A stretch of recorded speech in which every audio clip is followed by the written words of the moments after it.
Nous allons voir maintenant l'application Apple Store qui est bien sûr l'une des applications centrales lorsque vous avez un iOS. Donc on clique sur Apple Store.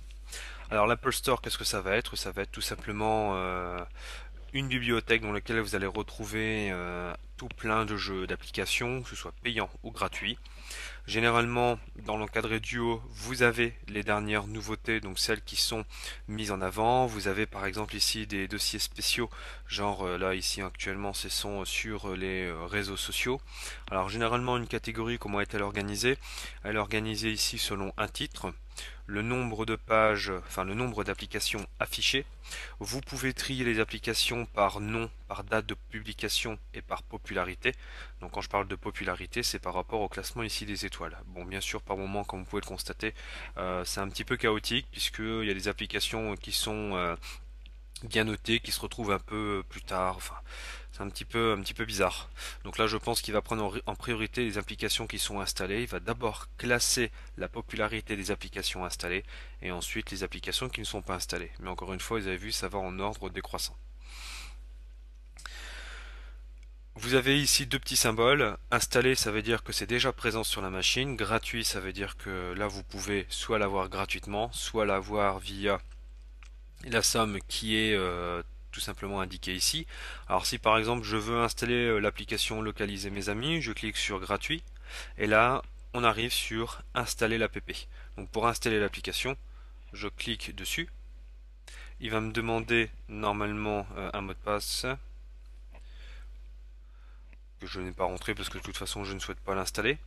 Et une fois que l'installation sera effectuée, voilà, ça va se passer comme ça. Vous avez une petite icône qui apparaît pour l'installation, mais ça c'est plus mon compte qui déconne. Mais là, il va y avoir une petite icône qui va apparaître, qui va être écrit en attente. Ensuite, téléchargement. Ensuite, il va passer en mode installation. Et puis voilà, une fois que l'application est pleine comme celle-ci, vous pouvez l'utiliser.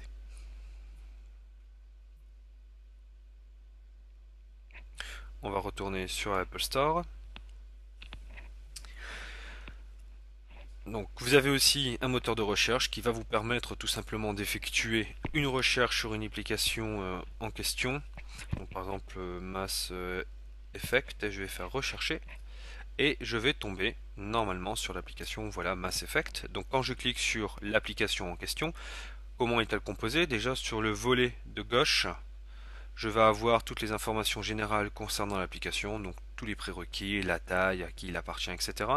Je vais retrouver un petit peu plus bas le site web de l'éditeur, l'assistance et le contrat de licence de l'application, ainsi que le classement des achats intégrés. Bon, ça je passe. Les applications similaires de la même compagnie, donc celles qui sont les mieux notées, par exemple ici pour Electronic Arts.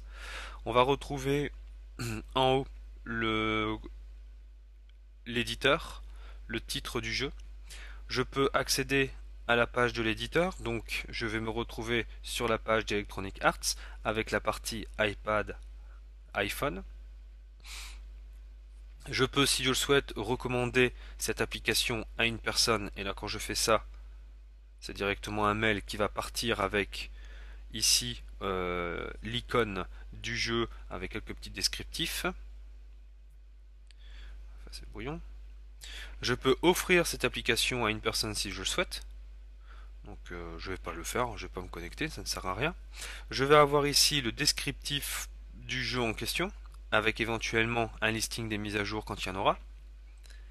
Et je vais avoir ici, tout simplement, quelques petites captures d'écran de l'application pour me faire une idée avant de l'acheter. Et bien sûr, pour avoir encore un meilleur avis sur l'application, vous avez ici des utilisateurs qui laissent des commentaires, qui est fort intéressant avant de pouvoir les acheter. Bien sûr, on voit ici commentaires de 1 à 5, il y en a 18, il y a 18 avis, donc j'appuie sur suite, etc., etc. Je peux recliquer sur le bouton ici précédent, hop, voilà, ça me raffiche les premières. Et tout le reste, ici vous avez un classement général de nombre de personnes qui ont donné 5 étoiles, 3 et 4 étoiles, 3, 2 et 1 étoile.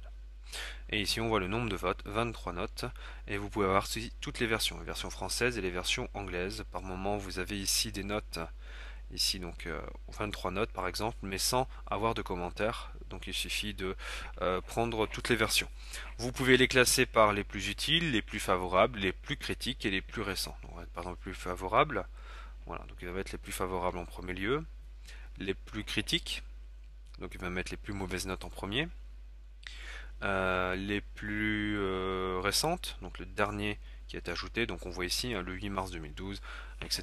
Donc c'est vraiment très très bien fait et ça vous donne une bonne idée de ce que ça peut être un Apple Store. Donc là vous voyez, si je veux je peux donner des notes, mais il me dit vous ne possédez pas cet article. Donc je suis obligé d'acheter l'article pour pouvoir par exemple l'évaluer, ce qui est tout à fait normal.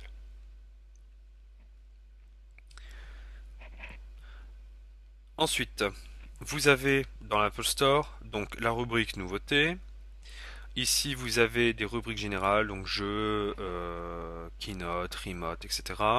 Vous avez aussi les recommandés. Et là, vous avez, comme vous pouvez le constater, des petits points qui sont ici. Donc, ça me permet de naviguer dans les toutes dernières nouveautés. Voilà, pareil. Voilà, la même chose si je clique dessus sur photo, Photopédia. Voilà, je vais de nouveau avoir exactement les mêmes choses, la même façon de procéder, etc. Vous avez les nouveautés, les actualités. Voilà, on va retrouver d'autres informations. Là, les dernières dates, donc les dates de sortie, donc tout ce qui est sorti. Donc, soit je peux le mettre par publication, date de publication, par popularité, ou bien par nom.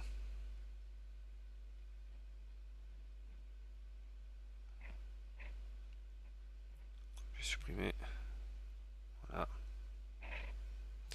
Ensuite, vous avez le Genius. Alors, qu'est-ce que c'est que le Genius? C'est tout simplement une application qui va tout simplement analyser ce qui est déjà installé sur votre ordinateur et il va me proposer, par rapport ici du genre Street Fighter 2, des jeux qui seraient un équivalent par rapport à ce qui a déjà été installé. Donc, oui, pratique, oui et non. Je le trouve pas super bien fait sur iPad, je le trouve beaucoup mieux fait sur iOS, donc sur les, pas l'iOS, mais sur les iPhones et les iPods. C'est beaucoup plus complet. On a aussi les mises à niveau iPad. Voilà, donc, mais je le trouve pas vraiment très très bien fait le Genius pour l'iPad. Je peux aussi avoir les applications par classement. Je peux aussi aller dans les catégories. Alors, par contre, je vais rebrancher hop, tout de suite l'iPad, sinon je risque d'avoir des petites surprises. Je ne vais pas lui autoriser la synchronisation parce que je ne souhaite pas le faire. Hop, on reviendra dessus tout à l'heure. Voilà. Donc les catégories, je disais, donc là par exemple si je souhaite avoir des applications sur photo et vidéo, je clique sur photo et vidéo.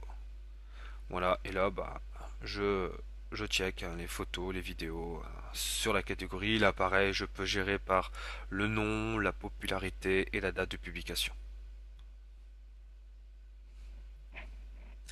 Mes achats. Alors ça c'est bien si par exemple vous avez formaté votre iPad et que vous souhaitez avoir vos achats. Vous avez ici voilà 318 applications achetées. Donc je peux avoir les plus récentes et les noms de l'application. Donc c'est-à-dire les noms des applications, enfin les applications les plus récentes achetées, donc celles dernièrement. Et alors les classements par ordre alphabétique et je clique sur les petites flèches de navigation qui se trouvent ici de part et d'autre pour pouvoir les installer. Alors le petit nuage ça veut dire qu'il est disponible. Si je clique dessus, il va demander mon mot de passe, je ne l'ai pas mis. Je peux l'installer. D'accord. Et ici, on voit toutes celles qui sont présentes puisqu'il y a le petit symbole qui est écrit installé. Donc soit je les ai tous, soit toutes celles qui sont absentes de mon iPad. Donc toutes les applications absentes de l'iPad. Donc là, il y en a à peu près 204. Je peux aussi avoir la même chose sur iPhone puisque j'ai un iPod aussi. Donc j'ai effectué des achats aussi pour cet iPod. Mais généralement, c'est les mêmes. Une application achetée sur iPad, si vous avez le même, enfin, si il y a un équivalent, vous avez l'équivalent sur l'iPod. Et bien sûr, la rubrique des mises à jour. Donc là, toutes les applications sont à jour. Sinon, il ferait un listing des applications à mettre à jour. Et j'aurai un bouton tout sélectionner ou tout mettre à jour. Je sais plus, sinon après vous pouvez le mettre à jour individuellement si vous avez une application à mettre à jour. Voilà pour l'Apple Store, vraiment très classique. Vous le retrouvez aussi l'organisation de l'Apple Store à l'identique ici sur Mac. Donc uniformisation des différents Apple Store, que ce soit sur iOS ou sur macOS, c'est strictement la même chose. Voilà. Certainement plus adapté pour les machines portatives, mais ça commence à arriver assez fortement pour les machines fixes et portables. Voilà pour la partie Apple Store de l'iPad. On va se donner rendez-vous tout de suite avec l'application utilitaire iTunes. À tout de suite.